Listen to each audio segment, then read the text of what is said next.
Hello, this is Miss T, and I'm back again to share some information with you. I know a lot of former witnesses have asked this question, and I just want to shed a little light on my thoughts on it and what I did. Um, the question is, what do you do after you leave um, the organization, the truth, the Jehovah Witness religion? What do you do after you leave? Do you look for another church? I mean, what do you do? When I left, I didn't leave. I left because I refused to be stressed out over stuff that I could not control. Now, what I could control was going to work every day, getting my paycheck, and paying my bills. Um, this other stuff that came along, I can make it to a meeting or two, but I'm not going to be stressed out about not being able to make my time in field service. In order to allow my mind to have rest, I missed meetings to the point where I totally just walked away. And one thing, I walked away for a particular reason, which I'm going to tell in another video. But when you decide that enough is enough and you leave, this is what I did. Okay? Me not going to the meetings was more like a stress reliever because I didn't have to worry about not making somebody happy or being displeasing to Jehovah or any of that other stuff. All I know is I live on my own. I'm single, got to take care of myself, so I need to do what I need to do for myself. If I get tired, I'm not going to go to the meeting tired. I'm not going to go to the meeting sick. If I'm sick, whatever, I'm going to stay home. So when I left, it was more like a weight that was lifted off of me. And this is what I did.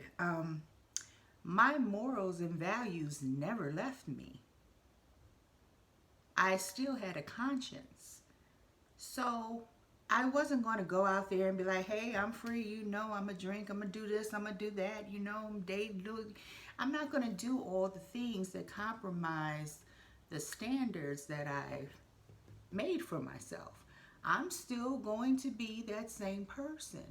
What I really had a struggle with was finding something that can take care of my need to be spiritually fed, because reading the watchtowers wasn't going to happen anymore. So where would I go for spiritual feeding? Because I like hearing that information. I need to pray to somebody. And one thing is, I never left Jehovah.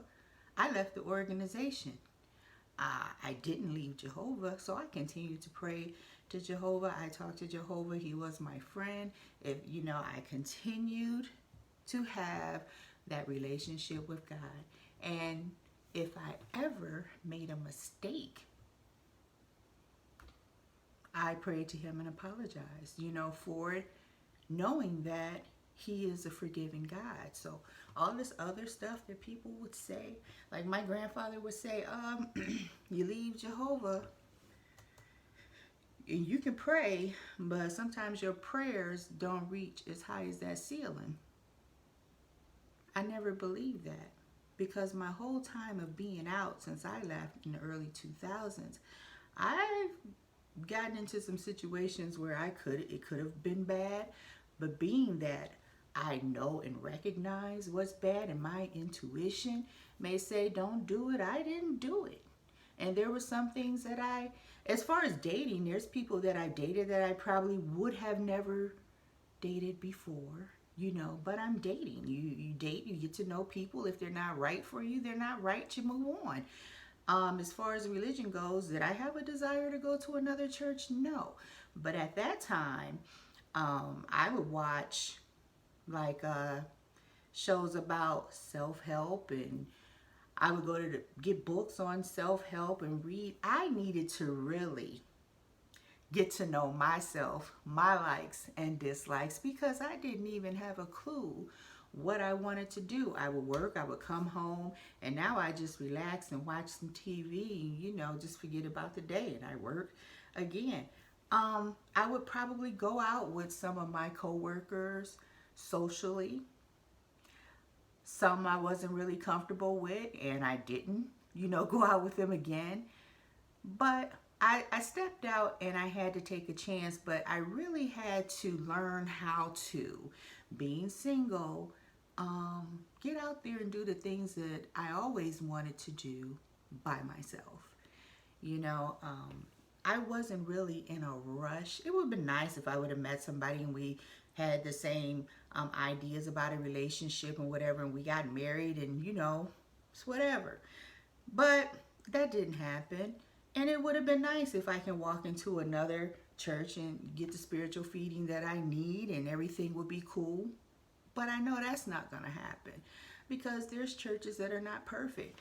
I thought I was in the perfect religion listening to the truth, but I'll speak on that one day. So my morals and values didn't change. I've learned to meet new, I had to be a little bit more open, learn how to meet new people, because before, people who didn't worship Jehovah was worldly, so I really didn't socialize with them. So I got back into getting to know and talk to people, and if they start talking on a level or a path that didn't fit, like, I would listen to what you had to say, but you can't move me to do what you do because I just wasn't that type of person. If it wasn't in my character, I wasn't going to do it. And there's some things that I tried, didn't like, and didn't do again. You know it happens. You're either going to be, and I'm going to say what's most importantly, if you have your standards, whatever, you need to really get to know yourself and what you want in life. And most Christians, I know, you got the ones who say, hey, I'm gonna go back to school and get my college degree, and this and that. So they focus on their education, getting the career that they wanted, doing the things that they didn't do while they were in the truth, and they stayed focused on that. Then you got the other side. I've seen people who actually grew up in the truth. As soon as they turned 18, they left, ran into a brick wall, got up, shook it off, ran into another brick wall. I mean, they're doing things that it was like their parents didn't even train them well on how to survive out in the world. It's like and after a while, they get so down, or they've done so much and they've become so broken down, they end up going back, to the organization because they really don't know how to live out here in the world. But I can't say it really ain't that bad, but you can create an environment for yourself that'll be functional. It's like I love having my own home because I can decorate it the way I want. I can express myself. I open myself. I even went back to school, learn new things, maybe try new things, and open myself to a little bit more of getting to know stuff that I never even, thought about. I'm not the type of person, it's not in my character to do drugs. I social drink, but I can do without it.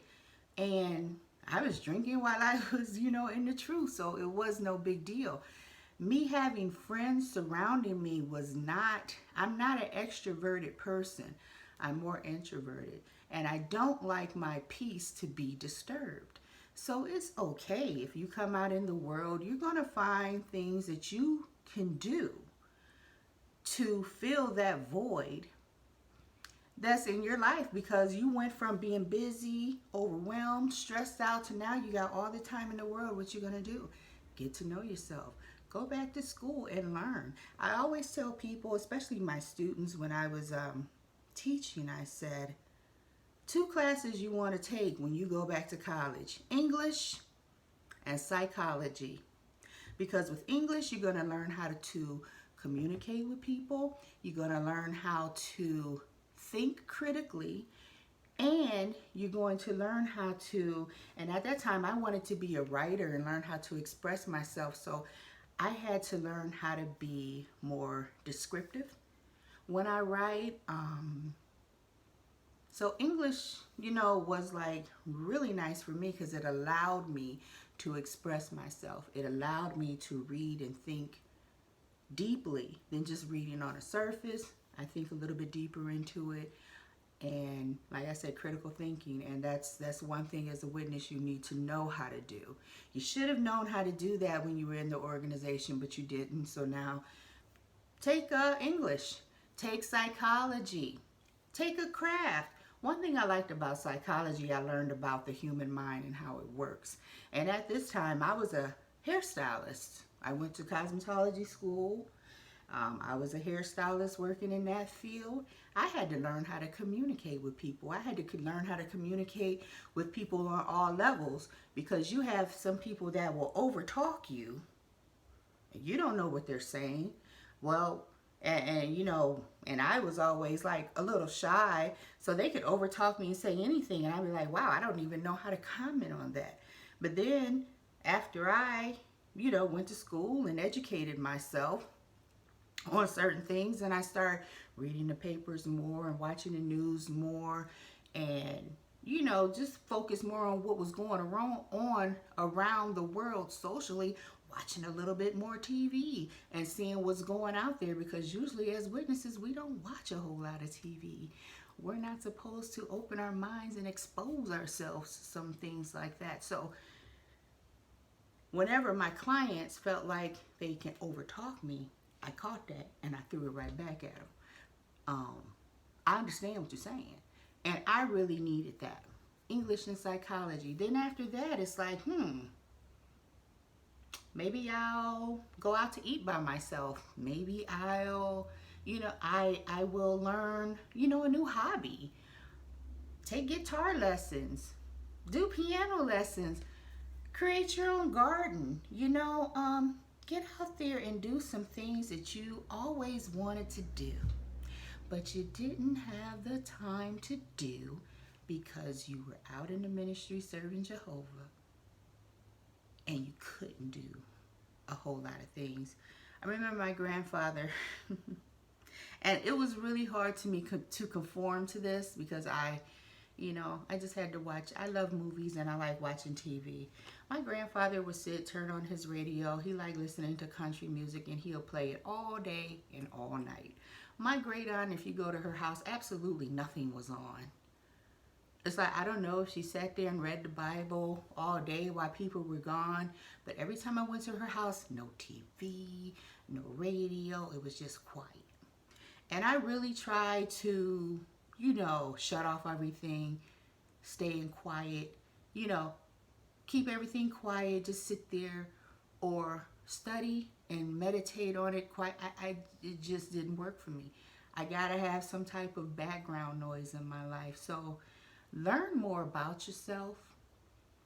Go back to school.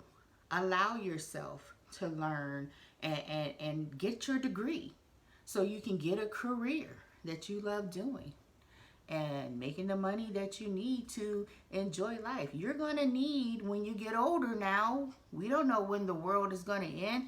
We always thought that it wasn't going to last too long. So some of us need to get out there, get a job, and get some benefits. So when we retire, we'll actually have, some money coming to us. Now it's time for you to think about yourself and what you need to do to better yourself. And you'll attract good relationships. You'll attract the relationships that you need to have into your life. It'll all come. And I'm not talking about just, dating. I'm talking more like friendships and all that. You have to allow yourself to get to know people. Be open, but not all the way open,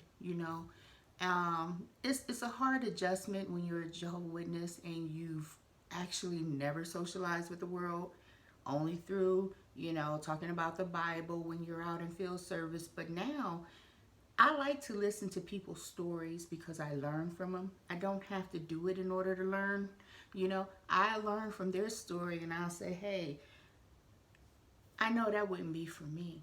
So get to know yourself, educate yourself, find a hobby, Do something that you love, something that you always wanted to do, but you never had time to do.